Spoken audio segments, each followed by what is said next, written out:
Bienvenidos a Otra Trama, primer programa del año.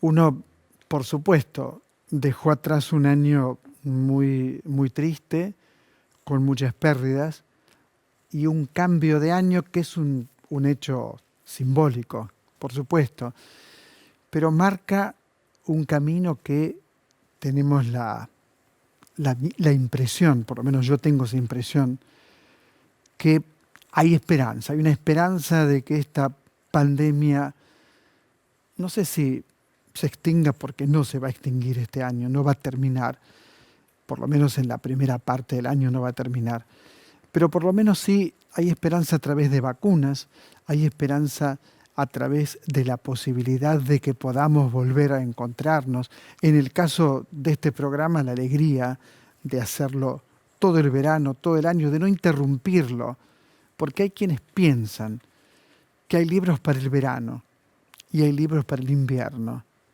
o que hay películas para el invierno y películas para el verano. Yo digo, tanta estupidez, ¿no? ¿Cómo se puede tener una mentalidad tan mediocre cuando hablan de teatro de verano? ¿Qué significa? Que en el verano ves porquerías y en el otoño ves cosas buenas. ¿Qué significa? Es exactamente al revés. Suponete que vos quieras leer En busca del tiempo perdido de Proust, 7 tomos, por ejemplo. Tenés más tiempo en el verano. Es exactamente al revés. Es en vacaciones donde es probable que puedas leer aquel libro que no tuviste tiempo por tu trabajo de leer en plena temporada. Bien, por todo esto te digo, vamos a seguir haciendo el programa que deseamos, un programa vinculado con los derechos humanos, vinculado con el pensamiento, vinculado con la cultura como un hecho vivo, no como un hecho muerto, no esa cosa insoportable de hoy vemos un programa de cultura y te vas a dormir al instante. O pensar la cultura como un adorno para quedar bien en la rueda de amigos, nos encontramos, comentamos una cosa, la otra. No, te tiene que tocar, te tiene que importar, tiene que pasar algo entre vos y esa otredad, que es un libro, que es una película, que es una obra de teatro. Esa otredad que es el pensamiento. Tiene que haber un encuentro, un choque. Un choque, claro que sí, un choque. Un acontecimiento, a lo mejor conflictivo. Entonces el programa sigue todo el verano, todo el año. Hace 20 años que lo hacemos. ¿Te imaginas si seguimos hasta el año? Bueno, se me complica en el 2050, se me va a complicar, ¿eh? Eso se me va a complicar. Pero ahora no se me complica hablar del regreso del disco de oro del Voyager 1.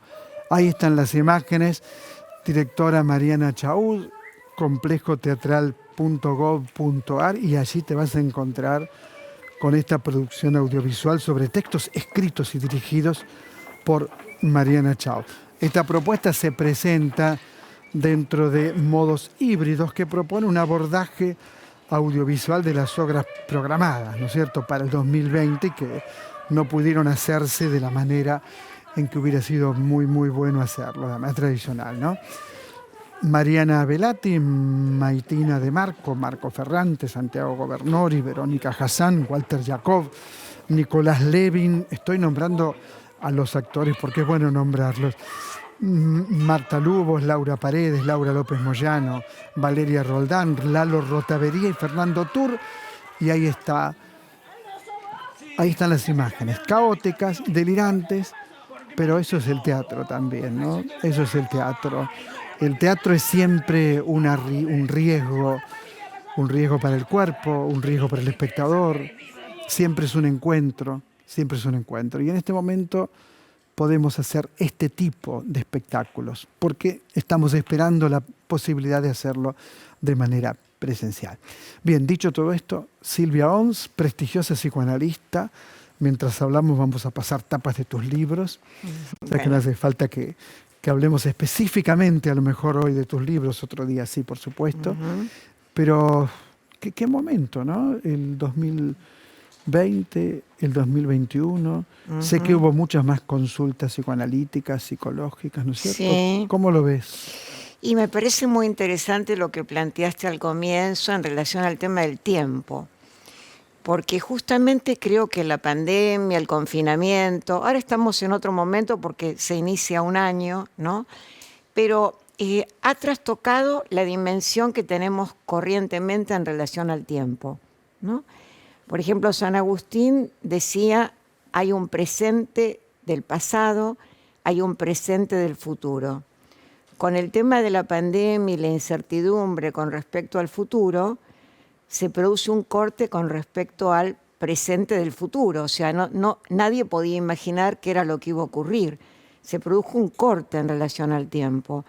Y eso dio lugar a una importancia cada vez mayor del pasado, ¿no? Es decir, al no poder proyectarse en relación al futuro, hubo toda una retroacción en relación al pasado que también la plantea el psicoanálisis. Cuando hay un corte, se produce como una resignificación del pasado.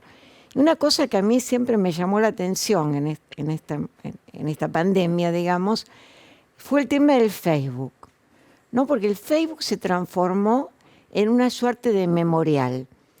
Vos fíjate que antiguamente las casas estaban las fotos de los abuelos, de los tíos, de los niños, y con la tradición minimalista desaparecieron las fotos en las paredes y el Facebook se transformó en una suerte de memorial de las fotos de la abuela, del tío, del padre, del pasado, un pasado que fue muy resignificado y que adquirió una consistencia tremenda con el dolor, con la pérdida, con los recuerdos, ¿no? O sea que la pandemia produjo un tema con respecto al tema del tiempo, ¿no? Por otro lado, la incertidumbre, que es cierto que ahora es como que se abren algunas ventanas con el tema de las vacunas, ¿no? Pero, digamos, vivimos un momento muy importante en relación a la incertidumbre y lo que apareció también en los pacientes es algo del orden del pánico frente a qué es lo que va a ocurrir o de qué modo me puedo defender de algo que ni siquiera sé bien cuáles son las causas, un enemigo invisible, podríamos decir. Y frente a eso, distintas reacciones, ¿no?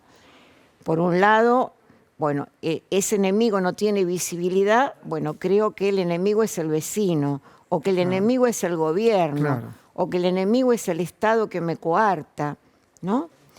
Y bueno, y también una idea acerca de la libertad muy cuestionada por el psicoanálisis, ¿no? Digamos, algunos sujetos que en nombre de la libertad, digamos, no usaban barbijo, se tomaba... Grupos claro, delirantes, ¿no? Muy, claro. muy delirantes realmente. Hay un tema también que es el encierro. Yo en mis años de vida, que no son pocos ya, no recuerdo nunca haber vivido una situación como esta. Es decir, no hemos vivido una situación como esta. La humanidad no la ha vivido, ¿no es cierto? Jamás, es cierto. El encierro. El tiempo que vivimos encerrados. Hay algunos más, otros menos, pero el encierro ha dejado marca. Por eso te preguntaba, ¿qué pasa con la demanda, ¿no? El pedido de tratamiento, el pedido de ayuda. Sí, hubo muchos pedidos de tratamiento, sí, claro. Sí, sí. Porque también el encierro y esa retroacción sobre el pasado hizo que mucha gente empezara justamente a reflexionar sobre su vida, ¿no? Con todo lo que significa eso, ¿no? Digamos, se recrudecieron muchísimo los síntomas, la angustia, por ejemplo, o los síntomas obsesivos, digamos, en relación a cierta cuestión de tabú de contacto, el fenómeno de la cabaña, en el sentido de gente que después del encierro no podía salir a la calle, ¿no? Los chicos con el tema de los celulares, o sea, eso creo que es una de las cosas que más me preocupan. Y vos fíjate, bueno, yo hablo siempre de teatro porque amo el teatro, ¿no? Y el teatro es un cuerpo a cuerpo, ¿no? ¿Cómo te saludé hoy? Hola, te dije. Es decir, hay algo que los argentinos, por lo menos, ¿no? Nos damos un beso. Llegaba al canal, daba un beso, un abrazo a todos los cámaras, a todos. Es decir, todo esto es como que se hubiera perdido y como que eso sí se queda, me parece, por un largo tiempo. Y eso va a cambiar la conducta, va a cambiar nuestro modo de estar en el mundo. Y el otro punto, Muchos pensadores han escrito, Giorgio Agamben, Zizek, un montón. ¿Qué pensás de lo que se ha escrito? Porque algunos que son gente que admiro y de repente te dicen un Estado totalitario. ¿Qué Estado totalitario? Me están cuidando la vida. No, claro. Osvaldo, mira, así como la pandemia nos ha enfrentado con la inconsistencia del otro, con la inconsistencia también hasta de la ciencia, ¿no? Yo tengo una paciente justamente que es viróloga y me dice cada día informaciones diferentes, ¿no? Es una cosa increíble. Entonces, ese punto donde se dice una cosa, al día siguiente otra, bueno, en fin, la inconsistencia de ese Dios que creíamos que era la ciencia. Pero por otro lado también nos ha confrontado con la inconsistencia de los grandes teóricos y la inconsistencia también de algunos líderes, digamos, ¿no? Y es como notable, ¿no?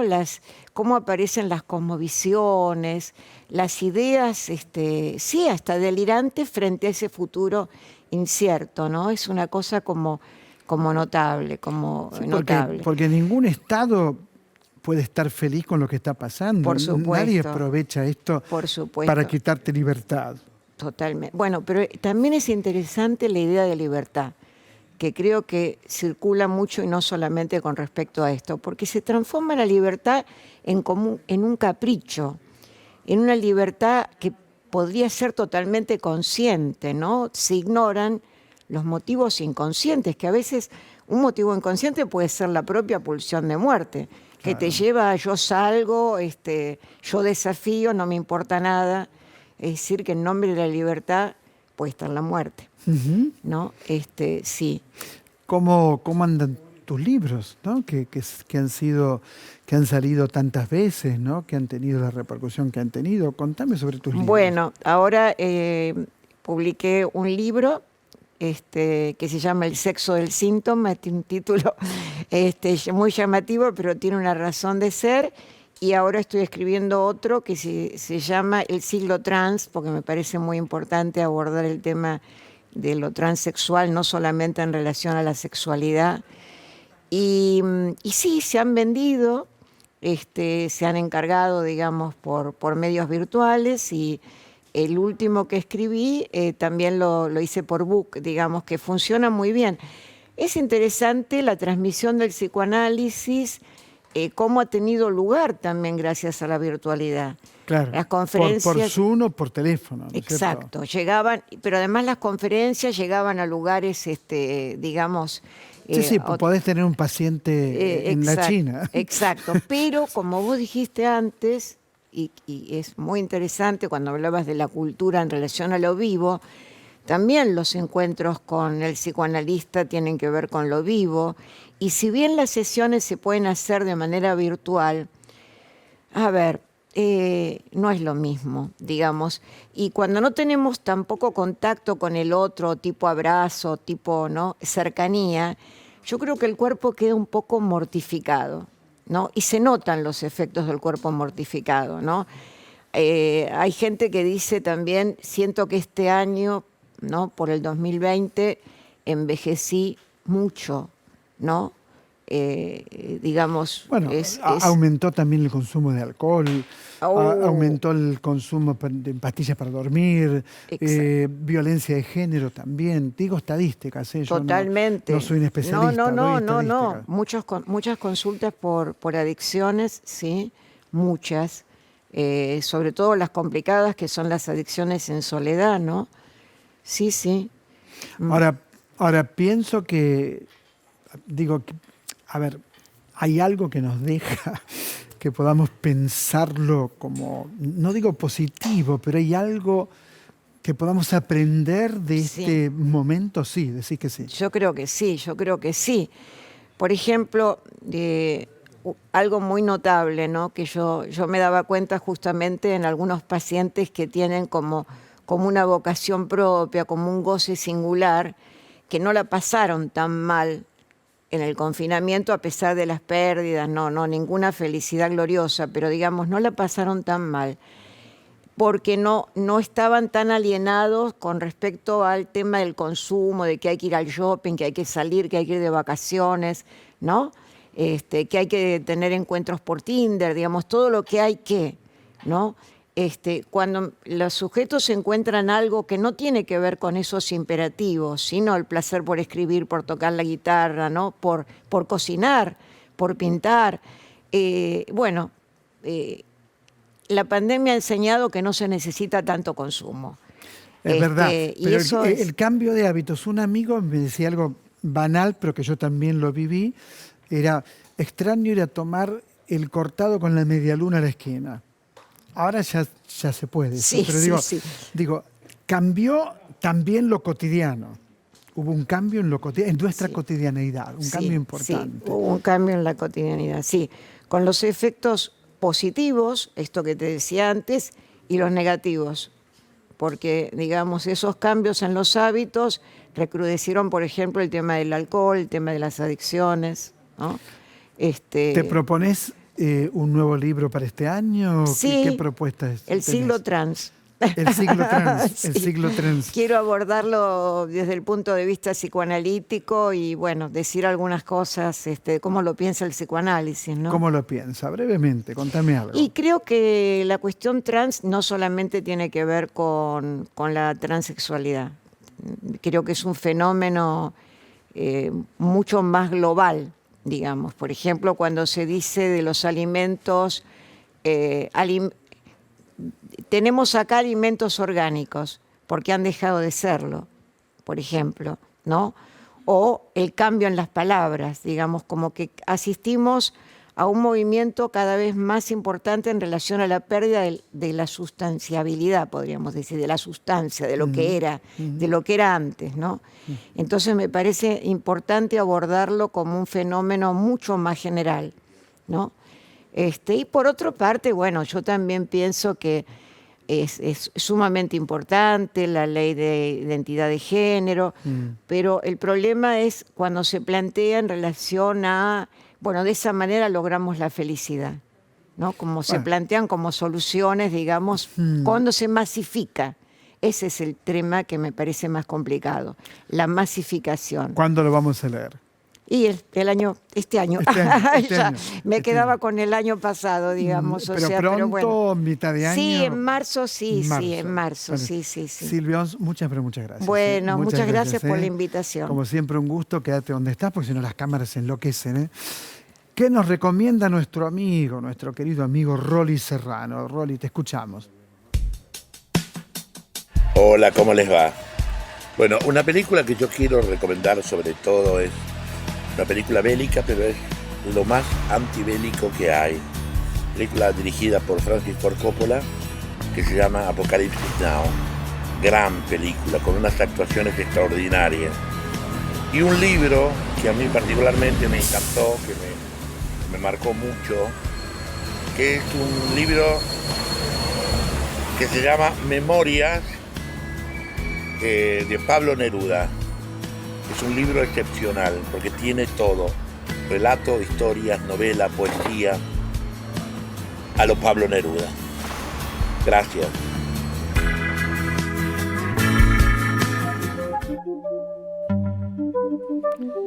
Les quiero mostrar y recomendar un libro que escribió Sheila Fistapri, que es una especialista en la historia de la Unión Soviética. Este libro lleva por título La vida cotidiana durante el estalinismo. Te lo voy a mostrar para que puedas ver la tapa. ¿Y con qué tiene que ver? Tiene que ver con vivir en un mundo donde las libertades están, por lo menos, postergadas hasta nuevo aviso. Un libro que muestra que el poder tiene mecanismos, algunas veces complejos, otras veces muy simples, para destruir al ser humano. Si hay algo que hizo el estalinismo fue atacar la cultura, atacar el teatro. El estalinismo asesinó a Meyerhold y a la mujer de Meyerhold, a Marina Stevatieva, a Anna Akhmatova, de alguna manera, casi te diría directa, al autor del Baño y de La Chinche, que es Mayakovsky. Es decir, fue una verdadera catástrofe. El realismo socialista en el teatro fue lo peor que se pudo hacer casi en la historia. Esto no significa que el capitalismo es una maravilla, para nada. En mi opinión es de lo peor que hay. O sea que no significa eso. Significa que cuando hay dictadura, cuando se conculcan las libertades, cuando se priva a los seres humanos de desarrollarse libremente en lo que quieran, cuando se inventa desde una superestructura qué es lo que se debe hacer en el teatro, qué es lo que se debe hacer en el cine, cuál es el estilo que hay que llevar adelante para fortalecer esas estructuras, que son estructuras fascistas, absolutamente fascistas, el resultado es desastroso. Y lo que cuenta el libro es la vida del hombre común, y la vida del hombre común está profundamente afectada por todo esto, profundamente afectada por todo esto. Dicho esto, recordé el libro, La vida cotidiana durante el estalinismo. Saludo a un gran director de teatro, muy conocido, por supuesto, que es Daniel Veronese. ¿Cómo estás, Daniel? Osvaldo Quiroga te saluda. ¿Cómo estás? ¿Cómo te va, Osvaldo? Bien, bueno, has podido trabajar y te diría que casi hasta has inventado un estilo con mucho talento también, ¿no? Para poder, no sé, sobrevivir a la falta de teatro presencial. ¿Cómo lo ves? No lo veo como un logro, lo veo como haber estado agarrado a una tabla de salvataje muy frustrante, muy por momentos dolorosa. Bueno, pero no solo a mí, sino a todos, ¿no?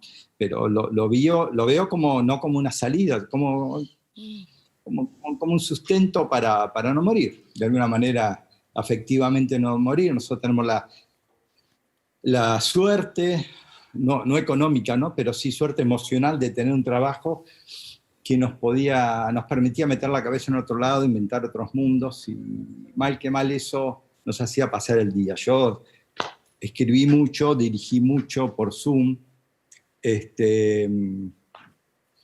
intenté meterme en cine, estoy como convencido ahora de meterme en cine, que siempre quise hacerlo. Creo que la pandemia, el tiempo libre y la disponibilidad de los medios teatrales, el peligro de los medios teatrales frente a cierto salvataje que tienen los medios audiovisuales, también me empujaron a ver, bueno, tener ese, ya no como tabla de salvamento, sino como salida emotiva y artística, ¿no? El cine. Así que me pasaron muchas cosas. Por supuesto que sé, porque te conozco, que extrañarás muchísimo ese otro teatro, ¿no? Ese teatro presencial. Así todo han podido hacer a través del streaming, lo he visto yo desde mi casa, ¿no es cierto? Han podido hacer algo del hecho vivo, porque en un espectáculo, que vos me vas a decir cuál es, que no recuerdo el nombre, aparecían muchas voces desde distintos lugares, planteaban muchos problemas teatrales, ¿no es cierto? La noche devora a sus hijos. Exactamente, La noche devora a sus hijos, que la daban los días sábados a la noche, me acuerdo, por lo menos yo la vi un sábado, ¿no? Sábado a la noche, hacíamos 2 funciones por semana, Sí, sábados y domingos. y domingo. Una locura también hacer Exactamente. funciones semanales. ¿Y cómo es eso? También vi La persona deprimida, que eso nació como teatro, ¿no es cierto? Pero la noche de ver a sus hijos también nació como teatro. Estábamos a 10 días de estrenarla en Timbre 4.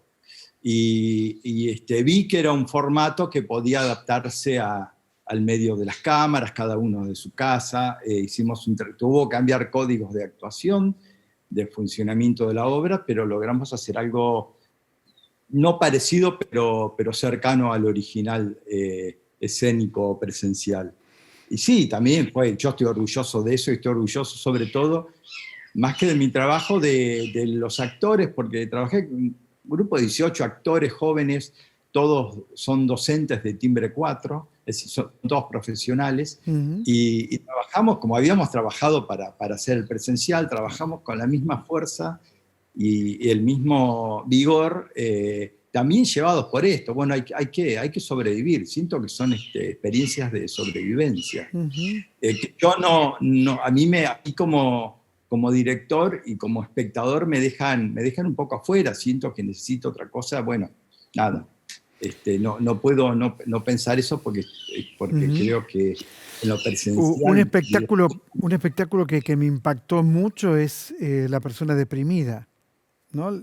Este espectáculo con la genial María Oneto, ¿no? Que hace un trabajo tan impresionante. ¿Cómo lo ves vos? Bueno, es una obra que que obviamente estrenamos en presencial, tanto esa como Los Arrepentidos, que fue la experiencia número 3, que son dos obras que yo entiendo que pueden adaptarse al género, ya que ella habla al público. Acá le habló a la cámara y creo que la llegada de ese texto a la gente fue bastante buena. En la sala también lo era, pero en el streaming fue.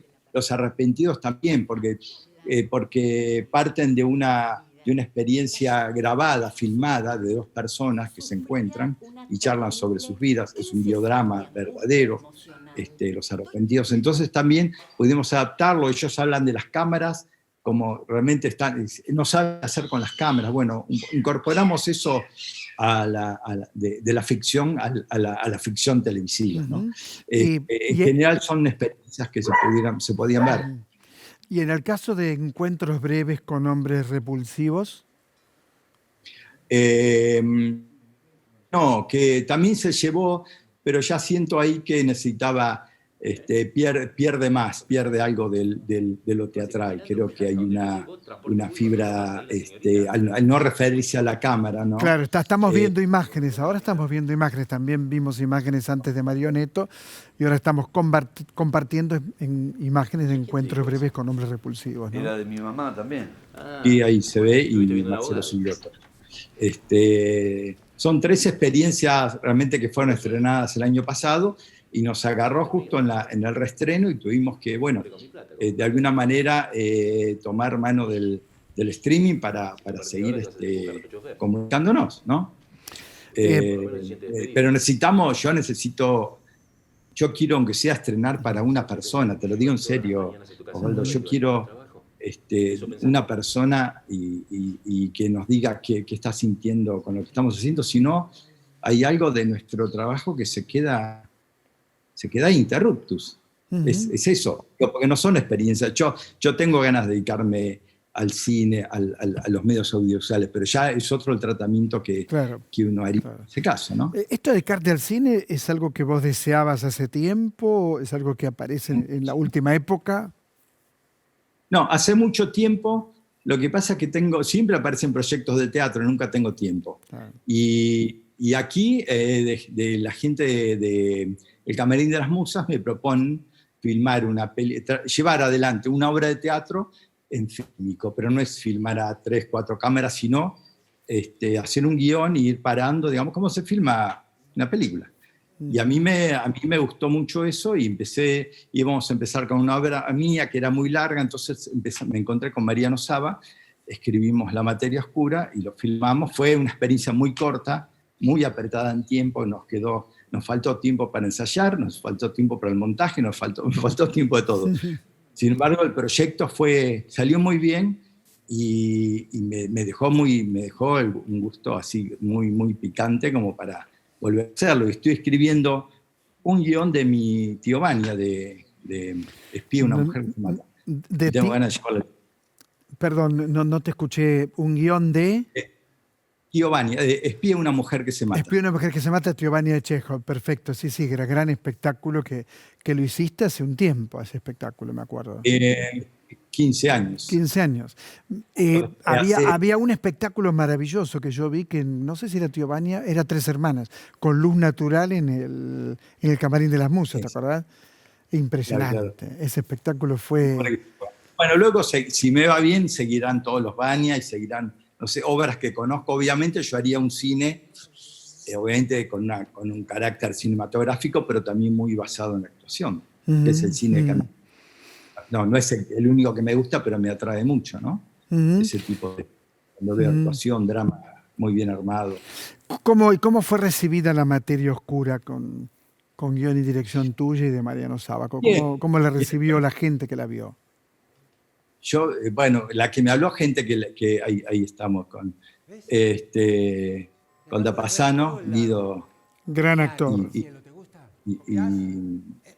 y Mónica Raiola.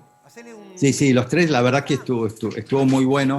También su carácter así, ese carácter de urgencia que tuvo, fue no solo en mi caso, sino en todos. Hicimos una cosa urgida por el tiempo y sin embargo con mucho profesionalismo. Bueno, y lo que veo en este momento en la pantalla del canal tiene un lenguaje cinematográfico también. Claro, continuamente, digamos, fueron filmadas varias veces y se cambiaba, obviamente, como tomas especiales. No es que hicimos una pasada y fue filmada. Después fue editado este material, edición en la que lamentablemente no pude estar, sino que hice comentarios sobre ya el material terminado con sugerencias que necesitaba yo, ¿no? Pero otra cosa que creo que me fascinaría es la edición en cine, ¿no? Daniel, este año tenemos más esperanza, me parece, en el 2021 que en el 2020. Por lo menos esto es lo que me pasa a mí. Te pregunto si te pasa algo parecido respecto a tu trabajo y respecto también a cómo vivimos, ¿no? Porque cambiamos nuestro modo de vida el año pasado de manera radical. ¿Cómo lo ves vos? Yo lo veo, necesito verlo, necesito sacar la cabeza fuera del agua, respirar. Trabajé mucho para lograr cosas que no pudieron salir a la luz, esperar que empiecen a salir a la luz lo más rápido posible. Como todos, creo que vacuna, esto no va a solucionarse, ya lo vemos a nivel mundial, ya no es vacuna, no vacuna, o qué pasa, o cuáles son las características con las que se contempla esta enfermedad, si no basta mirar el globo terráqueo y ver que estamos sonados en todas partes.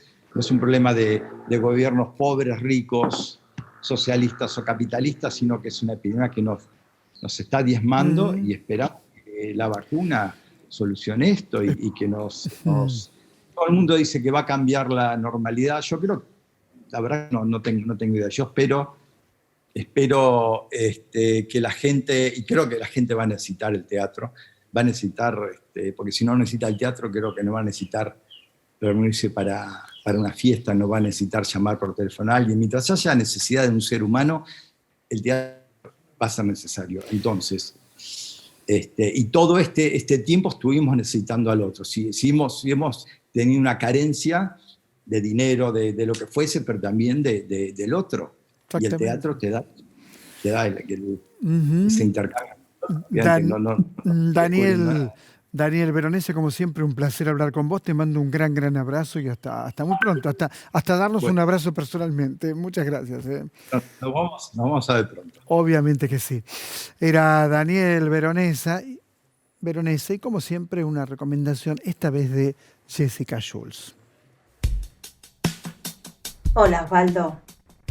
Quiero recomendar para todo tu público de Otra Trama el libro La Polaca de Mirta Shalom.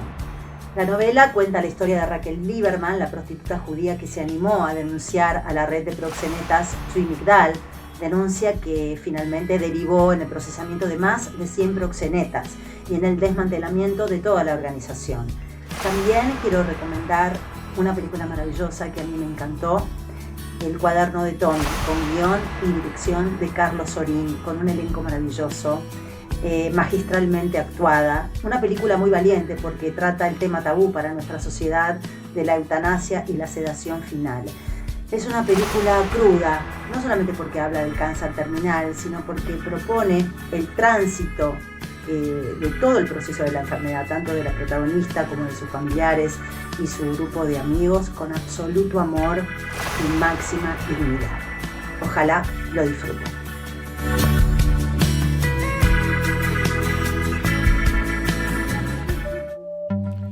Cervantes Online, y qué título, ¿no? Asteroide, fin de un mundo imposible. Y lo podés ver en Cervantes Online.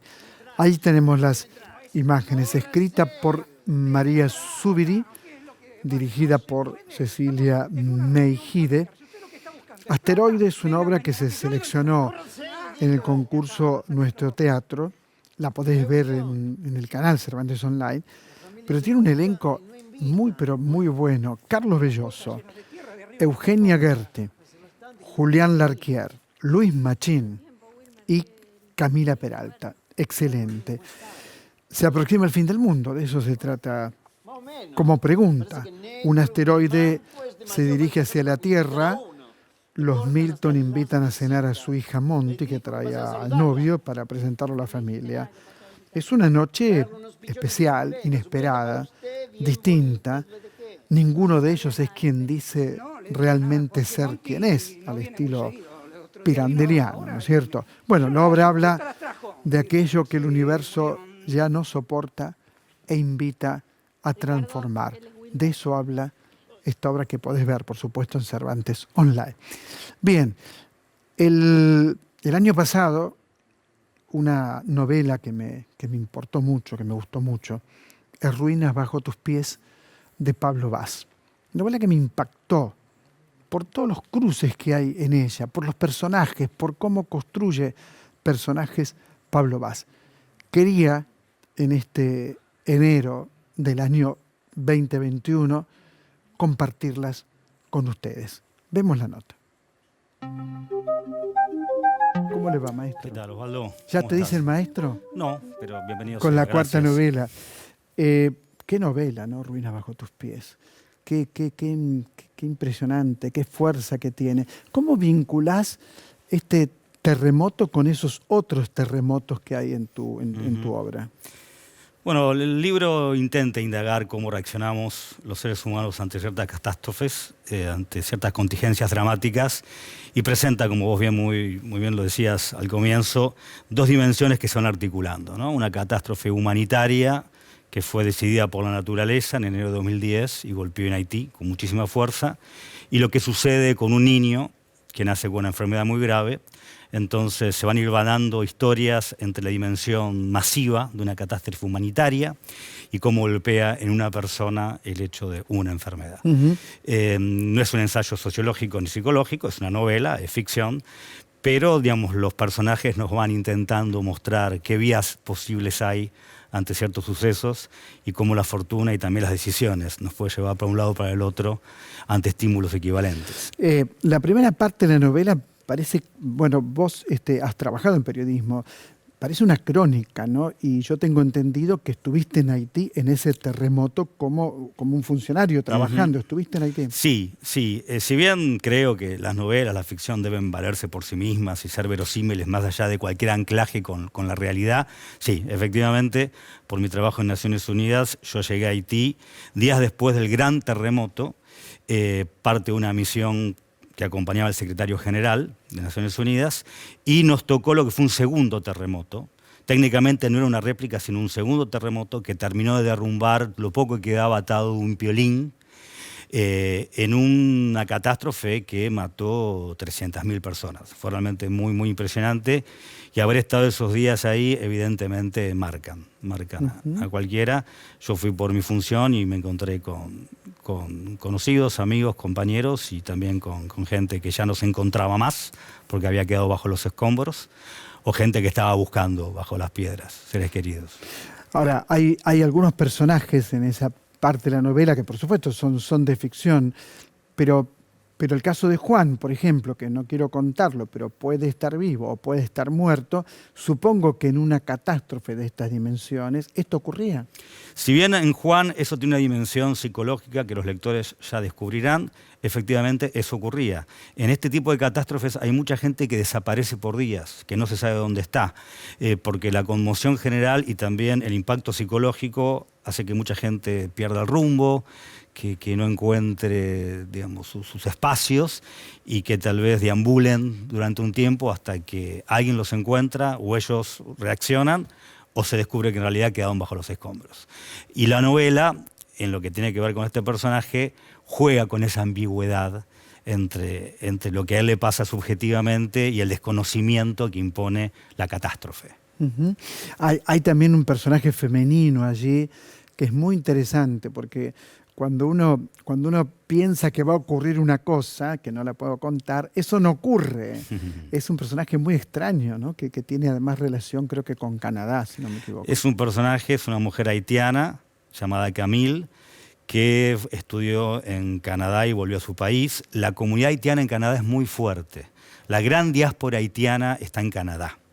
Y son muchos los que regresan al país luego con la intención de devolver en parte a su país natal algo de lo que han aprendido, estudiado o evolucionado en el exilio. Es además Haití un país sumamente interesante en su pobreza y en su estatus de Estado fallido. Al mismo tiempo es impresionante. Y esas fallas en un punto también se manifestaron en el terremoto, porque si bien el terremoto fue una decisión de la naturaleza, el poder del impacto tuvo que ver también con las condiciones antrópicas. Es un país muy pobre. La pobreza, muy pobre. exactamente, la infraestructura tan débil que provocó, que facilitó que el terremoto tuviera el impacto que tuvo. Bueno, es difícil siempre que uno habla de una novela contar y no contar, cómo contar. Siempre tengo este problema. Pero vayamos a la otra catástrofe que es de uno de los personajes. Sin embargo, al protagonista de la novela, que se interesa mucho por este nene que tiene una enfermedad extraña,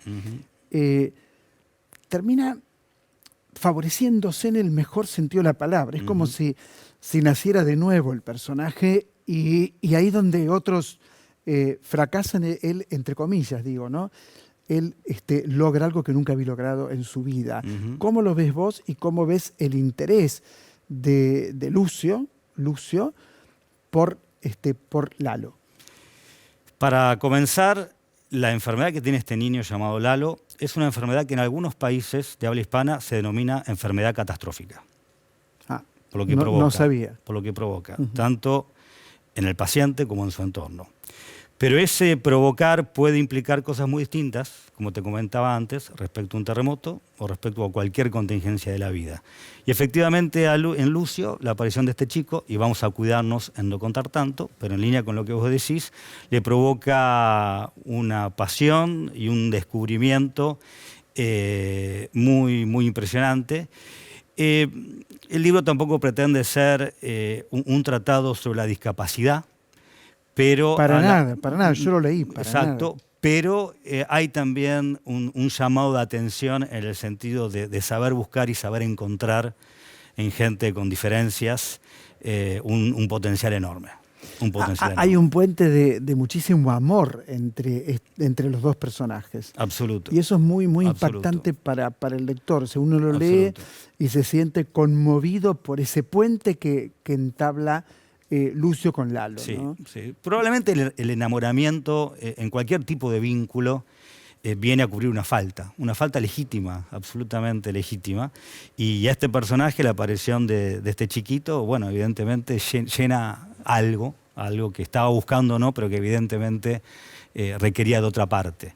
Y este chiquito, bueno, sí, cubrirá. Claro, en ese punto la novela tiene algo maravilloso para mí. Quizás por eso también me gustó tanto.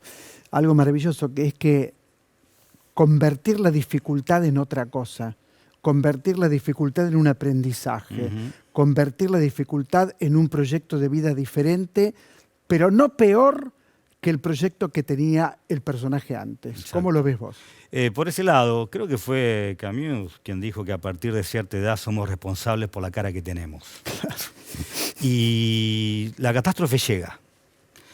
Y sin caer en la frase común de lo que no mata fortalece, sí, en el libro sugerimos que lo que no mata transforma. Y cómo transforma depende mucho de uno. Depende mucho de uno, también del entorno y de ciertas cuestiones fortuitas. Y de la sensibilidad también. Que es uno. De la sensibilidad, digamos, ¿no? De mirar con amor, de conectarse de eso. Te felicito por Ruinas bajo tus pies. Te felicito, Osvaldo. De verdad, por favor. Mucho.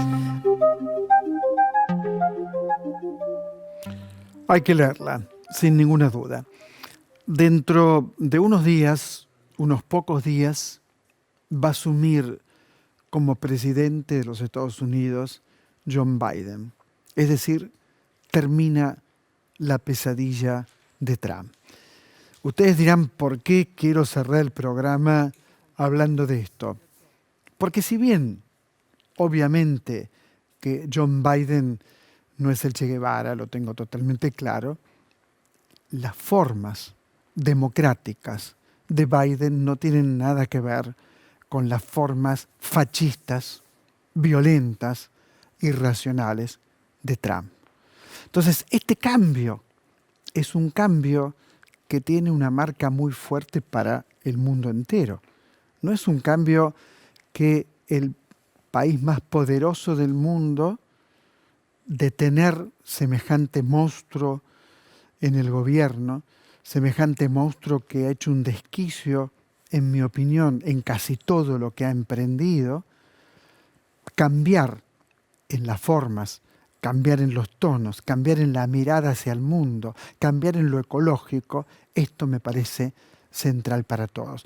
Por supuesto, tengo totalmente claro que el patio atrás de los Estados Unidos sigue siendo América Latina, lo tengo claro. Tengo claro que no creo que haya una política muy distinta en ese punto con la Argentina, eso lo tengo claro. Pero las formas, la idea de que alguna vez no vivamos en la posverdad, de que alguna vez dejemos atrás esto que también ocurre en la política argentina, y cómo, donde cualquiera puede decir cualquier cosa, por ejemplo, con el tema que lamentablemente nos sigue ocupando, como la pandemia. Cualquiera puede decir que tomes lavandina, no sé qué cloro, ¿no? Cualquier cosa se puede decir. Y los medios, los benditos medios, reproducen esto como si esto tuviera algún viso de verdad. Y Trump pertenece a esa calaña de humanos, como también pertenece a esa calaña de humanos Jair Bolsonaro. Son gente que detrás de una fachada democrática, porque subieron con votos populares, esto es absolutamente cierto, son verdaderos dictadores, verdaderos mentirosos y verdaderos estafadores. Digo, cuando uno falta la verdad está estafando. Cuando uno se aproxima por distintos motivos a la pulsión de muerte, está favoreciendo la muerte, está favoreciendo lo peor y deja que eso se expanda. Por eso, no es que yo voy a hacer una fiesta, no voy a brindar con champán porque asume John Biden, pero sí creo que es un cambio positivo para el mundo entero, porque Estados Unidos no es cualquier país, es el país más poderoso del planeta. Entonces, en ese punto, creo que es un cambio muy positivo. Yo no creo que sean todos iguales, creo que hay matices. Y en los matices, muchas veces, los que ganamos somos nosotros, los seres humanos de a pie. Se va un mentiroso y llega alguien que tiene un pasado democrático. Fue nada menos que el vicepresidente de Barack Obama. No es poco, realmente no es poco. Muchas gracias por encontrarse semana a semana con otra trama. Muchas, pero muchas gracias. Nos reencontramos, por supuesto, en 7 días en la televisión pública que estamos reconstruyendo después del desastre de, ya saben de qué, ese desastre, de las políticas neoliberales. Muchas gracias, muchas gracias.